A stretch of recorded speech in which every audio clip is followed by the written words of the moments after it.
I am your host, Nicole Will, and we're so happy you're here as we navigate the world with your aging loved one. We are here to come alongside older adults, family members, and the senior living community as we explore the world of aging and elder care with helpful resources, informative interviews, and approachable conversation. We get to do this together, so join us on our journey, and this is the Will Gather podcast. Does our role as a caregiver or a care partner end when our loved one moves into a senior living community? It does not, and in some cases, it only grows. How does our caregiving journey continue when our loved one is now being cared for by others? What would it look like if we stopped thinking of families as customers, but collaborators? As we can be their guide and educator in this phase of their life, families and communities should be coming together, and what better way to do that than through the aging experience? We are all going through it. Today, my guest is James Lee. He is the CEO and co-founder of Bella Groves, an education-based dementia support organization. For a long time, I have valued James's leadership and voice in this space. He has a gift in bringing about thought-provoking conversation and kindly challenging us to look at how and why we make decisions in care and support families in new ways. He has dedicated his career to helping families and communities grow closer together through the aging and caregiving chapter. We are both incredibly passionate about bringing families into the conversation around senior living. And this is the central part of Bella Groves. By bringing together families, the healthcare teams, the local community, and what our social responsibility to our older adults is. Senior living is not a destination, but yet a support system to meet families where they are. James and I talk about how families can have agency once they feel empowered with education, that families can be a powerful advocate for their loved ones and themselves, how we experience grief as our loved ones are going through change, and how we can challenge others to be a hub of information and support and resource. And as James says, he is not in the senior living industry, he is in the family business, and seniors are his pathway to that. And as we bear witness to the roles that we've all played previously, we're stepping into a new way. No one is displaced as the primary caregiver. We all have our part to play. And when we show up with compassion for families and their changing role, we get to do this together and see better outcomes, more value, and supported families, which is what it's all about. Here is my interview with James Lee. Hi, James. For such a long time, I have valued your leadership and voice in this space. I actually have an email folder with your name on it where I Oh, save thank your you. writing and your thoughts. You have a gift of leadership and bringing about thought-provoking conversation. And I know we're both incredibly passionate about bringing families into this important conversation around Yeah. senior living. And I'm so happy you're here. Thank you. I think it's two fans talking to each other about the work that the other person is doing. And so it's fun for us, and I'm glad other people get to hear it. Yeah, me too. I know we've had such good discussion, and we kind of Yeah. joked, we're like, why did we not record that before? But here we are, we're doing it now. We get to welcome everyone else into Mm. that conversation. So, yeah, I'm really looking forward to it. Just kind of set us up with a little bit about your background and how Hmm. you started in this space and bringing you now into this leadership role with Bella Groves. Yeah, awesome. It's taken me a little while to understand and refine my story. And I think a lot of times we can get into kind of a resume pitch Hmm. about ourselves, and we can think of ourselves that way, that here's who I am, here's my title, here's how I got started, and here's my career track. But honestly, if you want that, like for the listeners, if they would want that, you can go on LinkedIn and Yeah. take a look. But I found that that's not really what matters. That's not why people want to know, who am I about to listen to and why should I Hmm. care? Yeah. And so when I think about it from that lens, what I do professionally is that I really care about bringing families and communities together, closer together through the aging and caregiving lens. And that's different than saying, here's my position or here's my company. What I really, really deeply care about is that families and communities should be coming together. And what better way than doing it through the aging experience? We all are going to go through this. Not everybody experiences parenthood. Not everybody experiences what it's like to have, kids or pets or, other, things we might care about. But every single one of us is going to go through the experience of aging, not just for ourselves, but parents, aunts, uncles, grandparents. And so it's a unique human experience that whatever culture you are, whatever place you live, whatever age you are, whatever socioeconomic level you are, every single human being you'll ever meet is going to have this shared experience. So what a better way to like have a global impact than this topic. So, my goal is to bring families together, communities together. And so most of my career had been spent in kind of a macro look, like at a big company level. But today, I'm really proud that I've turned that attention and gaze locally here in San Antonio, Texas, where I live. And so that's not a very short story, Nicole, is it? But it's the why, it's the Yeah. why of what I do. Now, what I do is the less interesting part, but I do want to share all of that. I started in the senior living space 14 years ago as a caregiver for a community in Austin. I was doing it to honestly kind of pass the time until I was, going to go to law school or whatever the next path was going to be. Just like all great love stories, this one, wasn't planned. It was just, it hits you when it's supposed to. And thank God that retirement community happened to be across the street from my apartment. And that's the only reason I applied. And so I was a receptionist on the weekends. I was a caregiver. And there was something that sparked in my heart that said, this feels right. I have no idea why I'm applying to law school. I have no idea why I want to do XYZ, but I do know that I love going to work on the weekends. And so for the first real time in my life, I made that decision of do what feels right and something good will come from it. And so that something good that has spanned the last 14 years has taken me to being an activities director, being in sales, which really is an unsung part of our industry. We're helping so many families navigate this journey. A lot of what we're going to talk about today, I've talked to families about in the sales office. So really excited to dig into that. I've run communities as an executive director. I've been in various corporate roles, but today, all of that took me to today. And there's, I'd say, three things I do principally today. And one of those is I am the CEO and co-founder of Bella Groves. It's an education-based dementia support organization. We're surely going to dig into a lot of that today. The second thing I do is that I am a business coach and consultant for leaders specific for small businesses in senior living. And there's a reason I focus on small businesses. And then third, I do various kind of thought leadership type activities such as podcasting. We share that interest and pursuit together.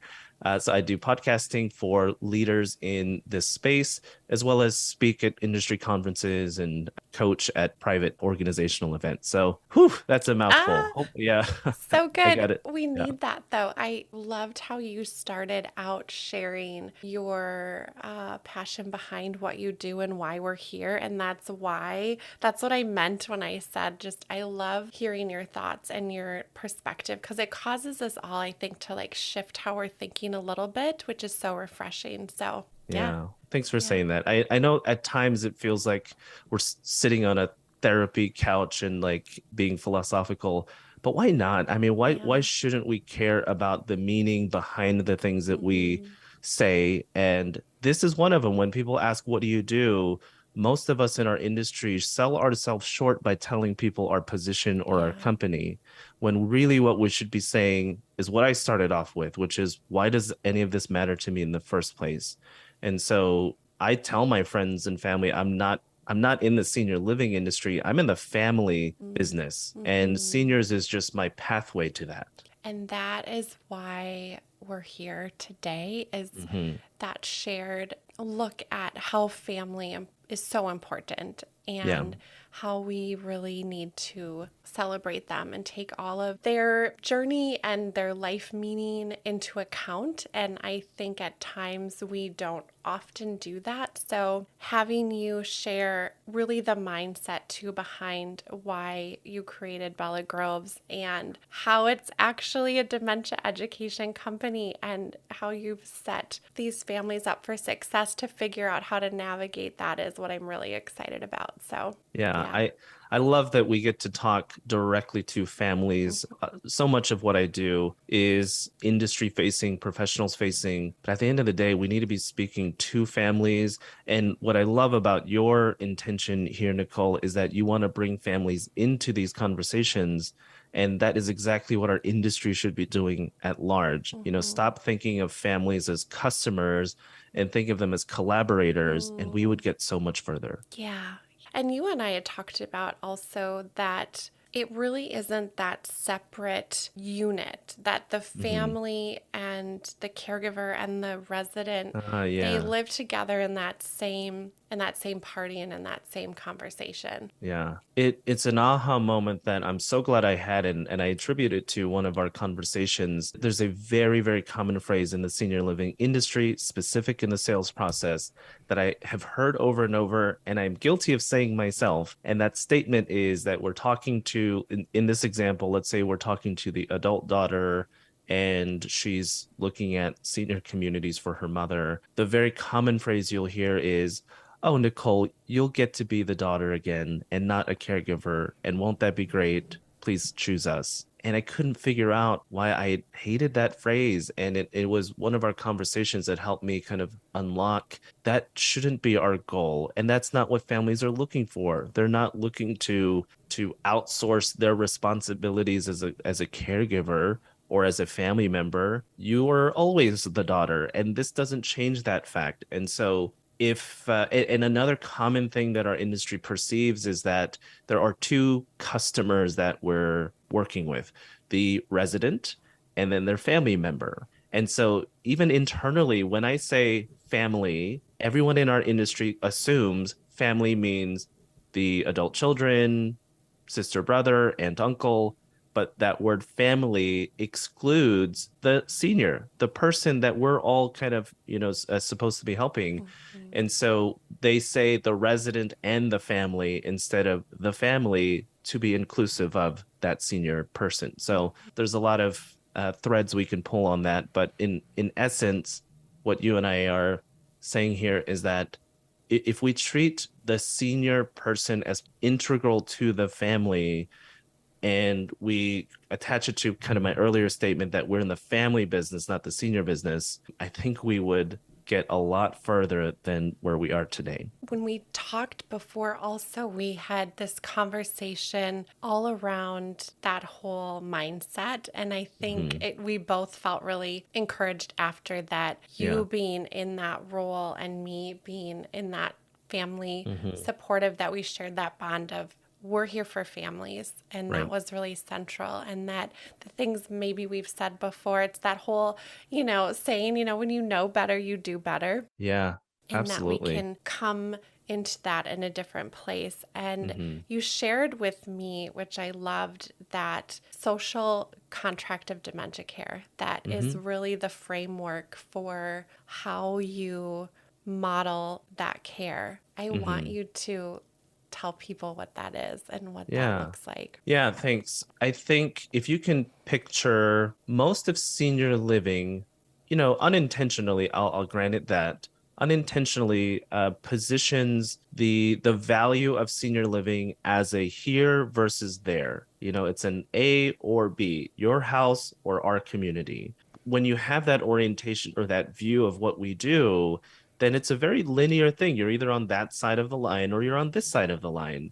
And I think that's where some of those statements about you get to be the daughter again Mm, comes in, family versus resident. It comes from that real binary thinking.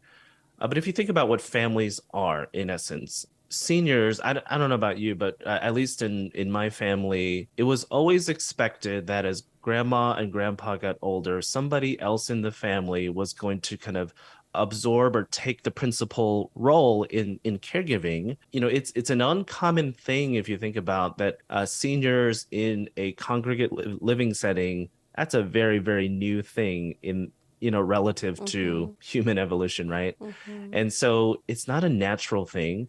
Our natural instinct, the impulse that we have as human beings, is you take care of people. And so what we call the social contract of dementia care is really just acknowledging that families want to take care of their own. And so if we stop thinking about senior living as a place and we think of senior living as a service, then we get away from that A versus B here or there thinking. And so Mm-hmm. senior living is just supplementing or supporting your initiatives, right? Your family imperative, which is to take care of your own. And so here's the image I want you to think about. Let's put the person living with dementia kind of at the center of this image, and revolving around that person are all of the parties that are involved in this social contract. So you've got the family unit, you've got the healthcare team, so doctors, nurses, therapists, the local community itself. These are people at your church. These are people at the favorite restaurant that mom used to go to and may not anymore. So I would say local community is one. And then the senior living partner. So in this case, Bella Groves. And those like four satellites kind of revolve around the sun, which is the person we're all obligated societally to look after. Mm-hmm. And so when we thought about how to create Bella Groves, what's the ethos, what's the culture of Bella Groves, we positioned ourselves alongside everyone else and not as an option on the other side of the line. Yeah. I want you to also talk about, I loved when you gave that picture of K through 11th grade Oh, yeah. and how that 90% of that we live at home and then that 10% is in senior living. Mm-hmm. And that was Yeah. such a cool way to look at. We're really then only in that place that 12th grade year, and how that Mm-hmm. whole living in the dorms and the going for education and Yeah. the place of that was such a neat perspective to like give us that picture around it. Yeah. Yeah. Yeah. And that really only recently came into my brain of how to Mm-hmm. convey this to other people. Mm-hmm. But here's one thing that senior living doesn't solve very well for families affected by dementia. Most of senior living's options, if you're facing dementia, is it's a service available to you at the end of the journey and when things have gotten really bad. In fact, many families are just kind of oriented around this idea that when mom can't remember me anymore, or if we can't take care of things at home anymore, um, it's a statement with the word anymore at the end of it. And so that's when they reach out to senior living. And then people move into dementia care facilities in the last, on average, 18 months. So this statistic is out there in our industry, and it's called the average length of stay in memory care. But what it essentially means is that your last 1.5 years of the dementia journey are in a professional setting like senior living. Now, most families listening to this, if they are affected by dementia, will immediately and intuitively recognize, well, 1.5 years, that's only a small percentage of what we've been dealing with. Dementia, there's more evidence coming through now that shows that physiologically, there are signs of dementia in your brain long before you experience the very first symptom. So dementia may be happening in your brain far in advance of when you start noticing, hey, something is off. Mm-hmm. That moment when you first notice, hey, something is off, if you start like the stopwatch there and you take it all the way through the end of life, let's say that the average dementia journey is about 15 years. And if you take a look at that 15-year dementia journey, again, everyone's going to be different, but Mm-hmm. let's just use that as a grounding number. And then you compare that to the 1.5 years that you get professional assistance in a dementia care community. That means that you've only received help for 10% of your journey. Mm-hmm. And the way I try to share this with others is like, would you put your child in an education system where they only offered 12th grade? Yeah. And that's what senior living is essentially saying right now is you've got all of that K through 11 that you're dealing with at home. Mhm. But hey, when you're ready to move to that last grade, you can count on us. And so Bella Groves is the exact response to this problem that we've recognized. Mhm. How do we help people in the early stages of the journey? And there's only one answer, education. People don't know what to even search for online. They go to Google. I'm sure family members have had this experience. They sit down on Google, they're ready to type in, and they're stuck with what do I even ask? What question should I even be asking? Mhm. And so they get on these rabbit hole trails of like dementia. What is dementia? What is Alzheimer's? What is sundowning? And so they may start with basic things like this, Mhm. but because the information is so just sporadically out there, you don't even know what to rely on in terms of, information. Mhm. And so the instruction part of that information is even further away from you. So what we're trying to do with Bella Groves, we are an education company, and we want to help people to have a kind of a curated environment, like a learning management system you might have at work, but topics organized by categories that are relevant to you. And our value is that you have a space to engage with learning about what's happening, what's about to happen, what are some care techniques, what are things not to do. And I mean, think about what a godsend that would be to families who are otherwise completely and utterly lost and frustrated about what to do. It's number one thing I hear is just those very questions of Hmm. what is this? Where do I go? How do I communicate with my loved one in this situation? How do I have those meaningful connections? Yeah. And there's such a big need, and to have everything in one location and to feel Hmm. supported by people that have a heart for it Yeah. is so valuable for families. It Yeah, is. it seems so simple to me now that this is exactly what families need, specific to the dementia journey, but this could be applicable to outside of dementia too, just the normal process of aging. Yeah. And so we start the Bella Groves partnership and collaboration with education, simple content, easy to read, easy to digest, actionable type stuff. And then the middle service is when you're probably in the more moderate to early advanced stages of dementia, and your caregiving is going to be more hands-on, Hmm. like, mom is starting to not like showers, or she thinks she already had a shower. What do I do? So education may only go so far. Where we want to be able to help with our knowledge is to come and either train you in your home, like here's how we would do it, or just show them here's how to do it. But essentially it's a dementia coach. You've got Hmm. somebody, a lifeline that you can call and say, hey, we don't want to move mom into your facility, maybe ever, hopefully, but we really would love your help to be successful at home. And so that's what we want to do. Most families don't want to have their loved ones in a care facility, and that is perfectly fine. And so this is probably why when they do finally enter that kind of sales conversation with people at the end of the journey, they feel so conflicted Hmm. about, gosh, I almost made it. I almost did all of this without having to quote unquote put them in a home. Hmm. But if families realize that dementia care communities weren't an end destination, Hmm. but rather that they were a hub of resources, that they could go and come back, they could see how it's done and come back, have Hmm. social interactions and go home. Hmm. This is really the vision of what we want to do. And so we're starting that here in San Antonio.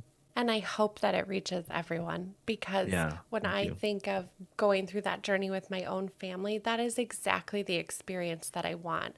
I want a safe place to be able to ask questions and not feel Hmm. pressure and feel welcomed and make decisions Yeah. when I'm ready to for my family. And I think we talked about we feel so empowered when we have information and when we Hmm. can feel like we're making sound decisions and not under crisis. And we do that by Yeah. building those relationships over time.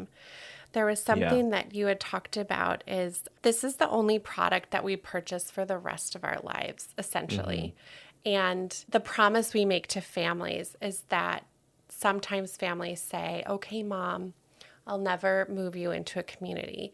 Right. And you had such a calming response to that when families are in distress. So I would love for you to share that perspective on how do we address that concern when families have challenge Yeah. about that decision. I think this is something that the living industry has to own and take responsibility for the fact that we have painted the wrong picture. And it's the Mm-hmm. reason families feel anchored to that promise.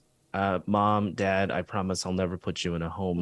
And Mm-hmm. that promise is even more pronounced when it's spouse to spouse.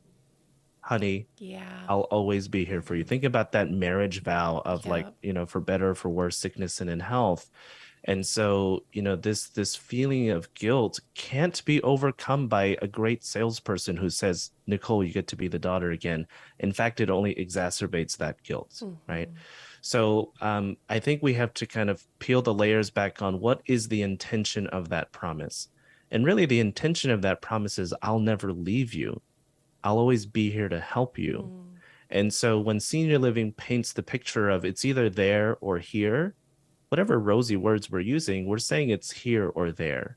And so I can understand for families why they would feel like they are breaking their promise to take care of that person because they're literally and physically no longer, in that picture. But if instead we thought about it as, okay, you can still honor your promise to never leave their side and that they won't go through sickness or problems on their own.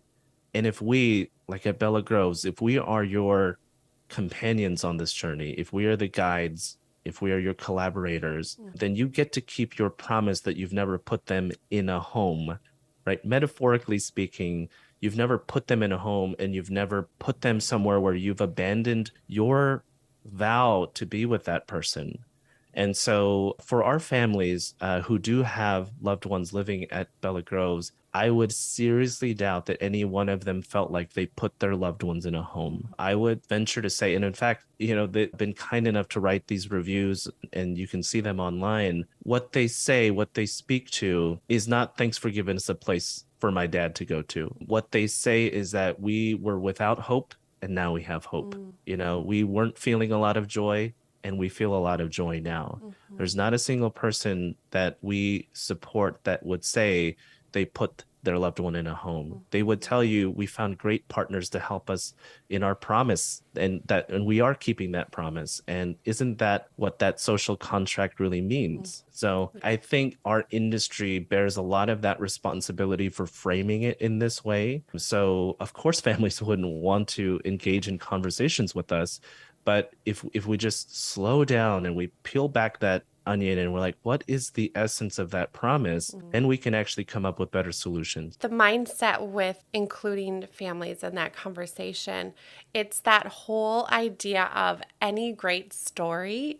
We had Hmm. talked about this. There's a hero and there's a guide, and the guide takes that hero through this journey that brings them to this new way of being that they Right. are super excited about. And I think a lot of times in senior living, we've positioned ourselves as the hero, right? To that effect Yeah. of, okay, you get to be a daughter again. Hmm. And you had said something really poignant about no one is displaced as that primary caregiver. And when Hmm. we look at ourselves as we're this guide that's going to be there from the beginning of the journey, which means pre moving in and a part of that whole process to Hmm. bring people along as they enter this aging world that can be full of challenge, but there can be so much beauty and joy in it. And I think Yeah. that's the shift where we're supporting that and we're guiding through that because maybe our education has given us more tools and we have access to resources that we can help people. But Hmm. understanding that we're not here to take over and displace those families because they Yeah. want to be a part of it, and they still are a major role in that caregiving journey. Yeah, it's well said. And I think that if we're really being honest within our own industry or profession of senior care, we do paint ourselves in that picture as the hero. Again, going back to that here or there, option and placement option. Of course, there has to be a new hero. If you were the previous hero before, and now you've chosen a different location setting, there's a new hero, and that's us. But that's wrong. We shouldn't be thinking about it that way. If you think about it, what you said earlier about we invite families into the conversation, I would actually refine that to the understanding that we are invited into their conversation. Love that. Yeah. It is their conversation, it is their story, and we are guests in that story. And so when we understand that, and we understand we're here to complement and consult and support, whether they live at home or with us, our role is the advisor. We are Gandalf the Wizard. We are Doc Brown to Marty McFly, whatever favorite coach story you want to think of. But that's our role. That's the character we play. And so more and more senior care, senior based businesses need to have that understanding. And again, I think families would be welcoming of these conversations if we understood that about our role. Having seen both sides of it, this new way of supporting and maybe how it's done, quote unquote, before, how have you seen families respond to this framework? Well, I'll say we're early. We're about 4 to 5 months since opening day with our first 10 residents and families. And so, I don't want to claim victory too early here, but the early evidence of what families are feeling and what we observe is that they are going through a learning curve themselves. And so if we help them to understand why their loved one is doing better, by the way, and that's the other thing, is all 10 families are saying, dad is so much more communicative, or mom is so much more cognitively aware, or, and by the way, we do correct that for them. They are not suddenly with new skills or capabilities. We've just unlocked what was already there. And I think that in and of itself should be an epiphany for people, that our approach, our environment is not improving cognition. It's just unearthing the cognition that was there, but it was getting hidden and like bogged down behind a lack of caregiving skill. And so if families can see that, they're like, oh, this is why this team is successful, and I can also be successful.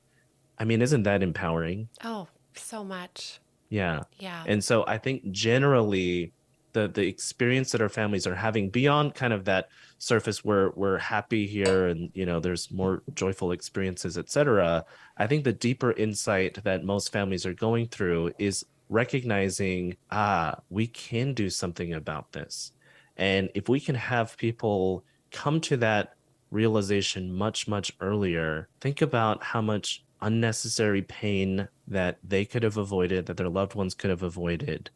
And really the key to all of that is education, knowledge. It is. And the caregiving, we've seen that continue as their loved one moves in a community. How do you find that is still prevalent? Again, anchoring our perspective that we are not the primary caregivers. We are still that coach. We're the wizard, right? Over to the side.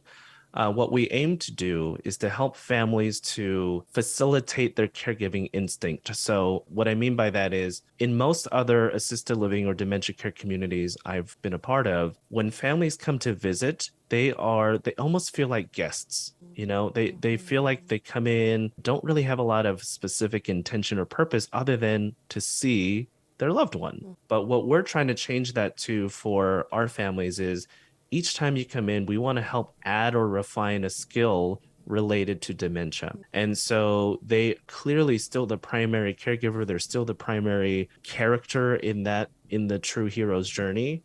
And like a good wizard, we're there to aid in their journey.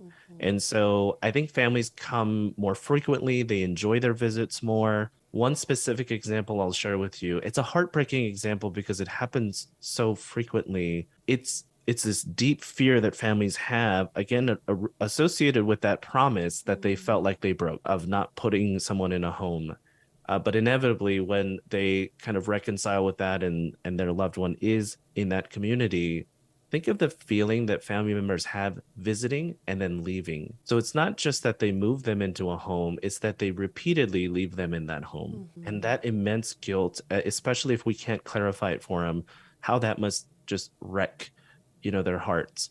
And so one of the family members that I'm thinking of right now, they literally had to sneak out the side door after their first visit. Their loved one was, still in their first couple of days of being with us. And so there was this disorientation, and the family member, they were feeling very anxious about how do I leave and not like cause a scene. And so their loved one was following them to the door and saying, am I going home now? And imagine that feeling again of, oh my God, I got to do this again. Yeah. And so what ended up happening was that we were with the resident, and the family member literally snuck out one of the side doors. And I can't imagine how that must have felt. Fast forward to a week later, to 2 weeks later, they are hugging their parent and saying, I'll see you later. And they're able to go home. I mean, and the difference isn't like cognition related, etc. The difference is that we are doing what we set out to do in our dementia methodology to help that person feel safe in this environment, to reiterate that, we're not trying to orient them to, hey, this is your home now. The label of it doesn't matter. We're just trying to ensure they feel safe and that they trust the people around them. And isn't that what home is after all? Yeah. And so when their family member now comes to visit, and we have given the family the tools, the knowledge, and the training of purposeful visit, a short visit, Yeah. how to exit from the visit. We're giving them some of that support. Now they're able to enjoy the visit without this anxiousness piling up because they've seen enough times, okay, I can leave and they're going to be okay. What a relief as a family member to know Mhm. that and to be able to experience that. It's a simple example to illustrate the bigger picture Mhm. of what we're trying to do. Take that one small example Mhm. of the difference in outcomes, and the difference in outcomes, the only difference in the input was knowledge, Yeah. was helping that person to understand what we're trying to do. So multiply that by the other 100, 200 things that dementia, just kind of messes up for you. And if you can find clarity in each of those steps, Mhm. you're going to be more successful. They're going to feel more normal. You are no longer in this feeling of, I broke my promise, but that Mhm. I'm keeping my promise. Yeah. And you talked about the emotion of guilt. And I also Mhm. think what lives there is grief. Yeah. And another piece of that support that you provide, if I'm correct, is that understanding that grief and loss and having that compassion for families, Yeah. which is something we always need to be mindful of. Yeah. Dementia is a very unique situation where we've talked about the grief cycle, right? The 5 stages of Mhm. grief. I think most people are somewhat oriented to that. When you lose somebody close to you, just to use that as an example of grief, Mhm. you go through those stages. You go through denial, you go through anger, you go through acceptance, but what happens with it is that it's a linear process for, well, at least we present it that way, Mhm. that, hey, first you're here, first you're in denial. Okay, then the next stage is anger. Okay, the next step is supposed to be this. But I think most practitioners of grief counseling would help the other person understand that you move backwards and forwards in that grief journey. And that is a more appropriate way to talk about it. The uniqueness of somebody going through the dementia journey, for example, if you're a caregiver of somebody with dementia, you can be in multiple places of that grief cycle at the same time.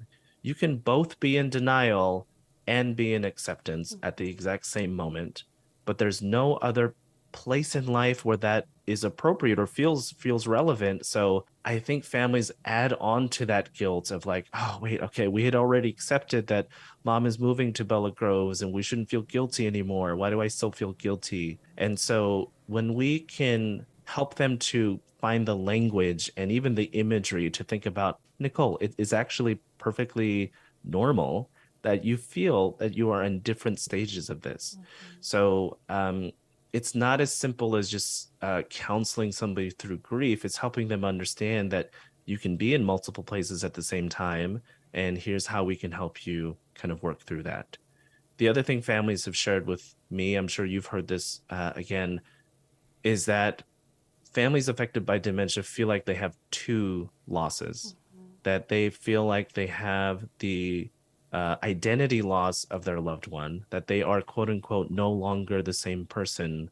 And then they have the loss of the physical person when they pass away. I'll say I'm certainly not an expert in this, and it's something I'm very interested to learn more about and help people through. So, I don't want to say yes or no that that's true or not true. People's experience are their own experience. So I just want to help kind of understand, well, what is it like to have that dual loss happening at the same time, this dual concurrent loss? And how do we help people navigate that, make sense of it? And what's our part as the, the secondary character of the story? How do we counsel somebody through that? So Yeah. what's neat about what we're trying to do at Bella Groves is that we don't have all the answers, but I think we have the right questions, and that's what a business should be. That's where you start is Yeah. with the questions. How would you impart to families, how can they be the best advocate for not only themselves, but their loved one when Yeah. they're maybe early in that journey, but also in that senior living community? Man, this could be a separate Yeah, podcast podcast. episode alone. Yeah. So I'll say some things that kind of come to mind. I think part of the gift that we're going to provide people through Bella Groves is that if we provide the education and the content, the blog pieces, the podcast episodes, whatever we decide to put out there, we are giving people the means or at least the platform to start having conversations. And so if people can have these conversations much, much earlier, for example, let's say, okay, dad is starting to get very forgetful. This doesn't feel normal. How do I have conversation with him about this? The vast majority of families are going to say, don't have that conversation. Let's just wait and see what happens. And not from a place of avoidance, but it's from a place of, I don't know how to facilitate that conversation.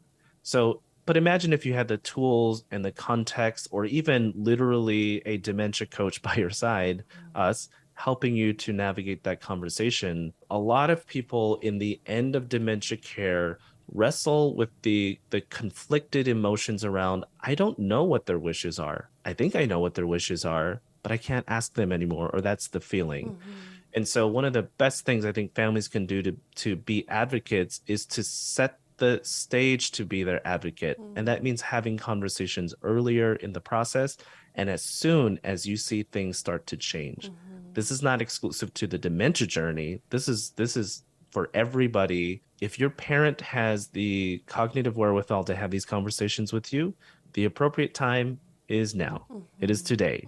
And so the longer you wait, the harder that kind of reconciliation of following through on the promise will be.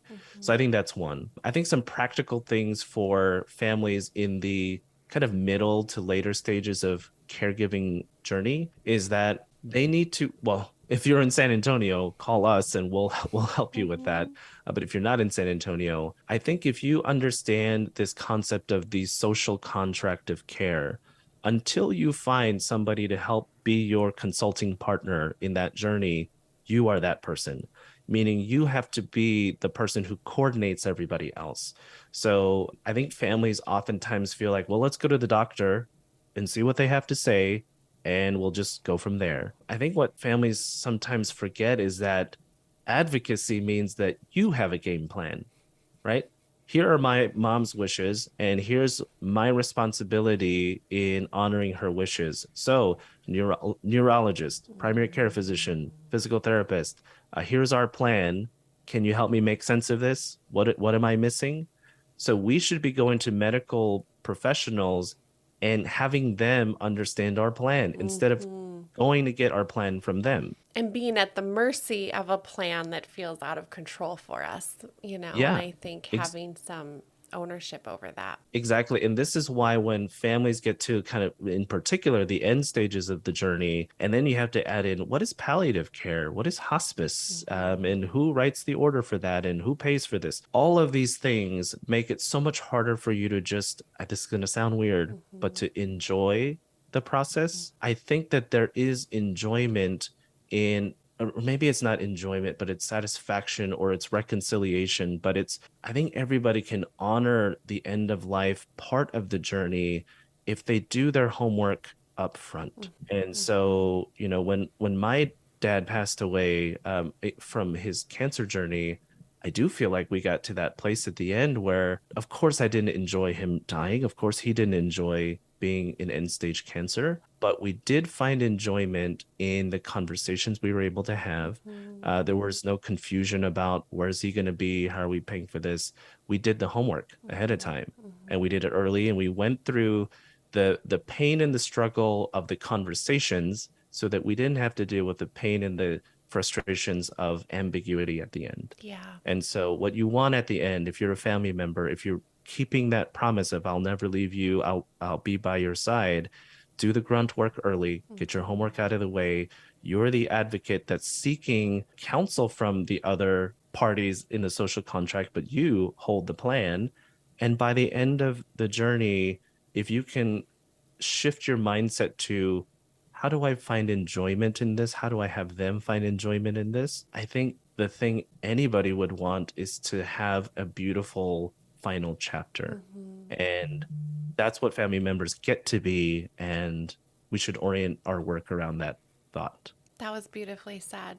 And when we have those conversations, I know it can feel really scary, but I also feel like our mom or dad, they want to have some understanding of what's to come as well. So they might be putting off because of fear. They don't want to worry your children.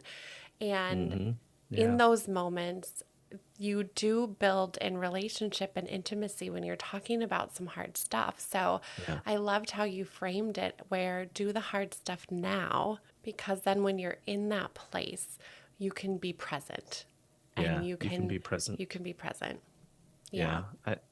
I think this is what I mean. This is like full circle, coming back to the introduction, right? And you asked me to share the story of what I do. And what I shared with you is the mission is helping families and communities to come together through this aging lens. And this conversation has really delved into all of that. And we've kind of come full circle back to where we started. That's what I mean about bringing families closer together. If we are true advocates for families in their own hero's journey, and we've got all the tools and resources to help them along in that journey, this is that beautiful end we get to help them to arrive at.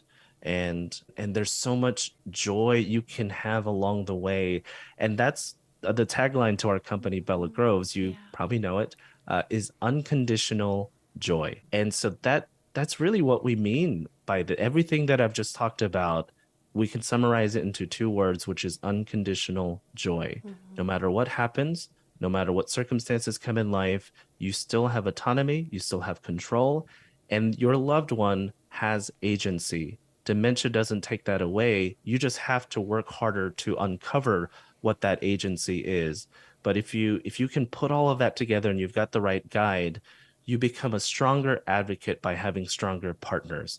And so that's what senior living companies should strive for, not how many communities they've built, not how many rooms they have, not what their occupancy is. Those are the things that distract us from the real mission, which is, I think, the content of what we've talked about today. And I'm hopeful, and that was our goal, I think, is we wanted to not only give families and older adults hope, but senior living communities that they can be this guide. We can shift our perspective. We can make change. We can show up early. And you're doing just that. And I wanted the world to hear it because I think you're incredible. And I'm so thankful for you in this space. So I appreciate you and I appreciate your thoughts. Thank you so much. You're welcome. Thank you for having me, Nicole. Thank you for listening today. If you enjoyed our episode, please subscribe and give us 5 stars. In all honesty, we'd love to hear from you. Thank you so much for listening to our episode.